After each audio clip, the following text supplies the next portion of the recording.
नमस्कार दोस्तों, आप सभी का शब्दवाणी में पुनः स्वागत है। हर बार की भांति इस बार भी आपके लिए एक नई और रोचक कहानी लेके आए हैं, तो अंत तक बने रहिएगा और मेरे साथ बोलिए ओम भगवते वासुदेवाय, ओम नमो नारायण। तो चलिए शुरू करते हैं। ये कहानी शुरू होती है हिमाचल की छोटी काशी से, जो कि ब्यास नदी के किनारे स्थित है। वहाँ पर एक किसान रहता था। वो देवी माँ का बहुत बड़ा भक्त था, यहाँ तक कि खुद देवी माँ भी उनको बहुत मानती थी। जब गांव में बारिश नहीं होती थी, फसलों के लिए बारिश नहीं होती थी, तो वो अकेले धोती पहनकर घर से निकलकर माता के पास जाते थे बारिश मांगने के लिए। उनके और माता के बीच भक्ति प्रेम इतना ज़्यादा था कि जब वो घर से निकलते थे तो माता को जब याद करते थे तो बीच रास्ते में चलते चलते ही वो मन में कहते थे कि हे माँ, मैं आपके पास आ रहा हूँ और मुझे बारिश चाहिए। अभी वो आधे रास्ते में पहुंचते थे, इतने तक पूरा आसमान बादल से घिर जाता था और बारिश होना शुरू हो जाती थी। किसान और माता के बीच भक्ति प्रेम इतना ज्यादा था कि उनके एक कहने पर माता बारिश दे देती थी। ये बात है नवरात्रों की, जब माता के दरबार में नवरात्रों के उपलक्ष्य में हवन किया जाता था। एक दिन किसान अपने खेत पे हल जोत रहा था।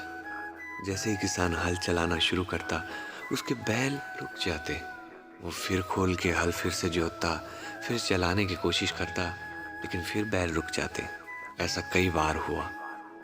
वो समझ नहीं पा रहा था कि ऐसा क्या हो रहा है कि जिस वजह से ये हो रहा है। काफी देर ऐसा होने के बाद जब उसे याद आया कि आज तो माता के दरबार में हवन था।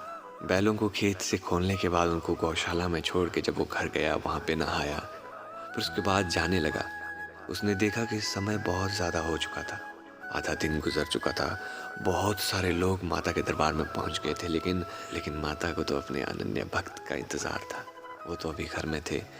जब किसान घर से निकला तो उसने माता को याद किया और उनसे माफ़ी मांगी कि हे माँ, मैं भूल चुका था, मुझे माफ़ कीजिए, मुझे देर हो गई है, मुझे वक्त लगेगा।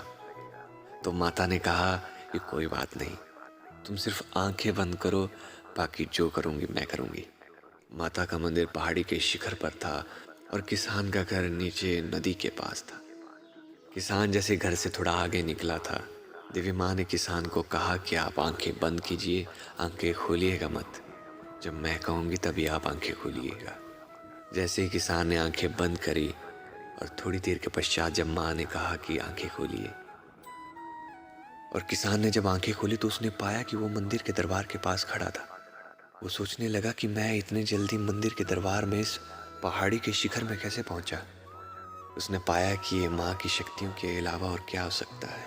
फिर जब किसान वहां पहुंचा तो उसके बाद हवन शुरू हुआ। तो इसी तरह किसान सही समय पर माता के दरबार में पहुंचा। तो यही थी कहानी माता और उसके भक्त की। उम्मीद है आप लोगों को ये कहानी पसंद आई होगी। अगर आप लोगों को ये कहानी पसंद आई हो, प्लीज़ इस वीडियो को लाइक कीजिएगा, शेयर कीजिएगा और चैनल को सब्सक्राइब कीजिएगा और देखते रहिए शब्दवाणी। धन्यवाद और मेरे साथ बोलिए राधे राधे।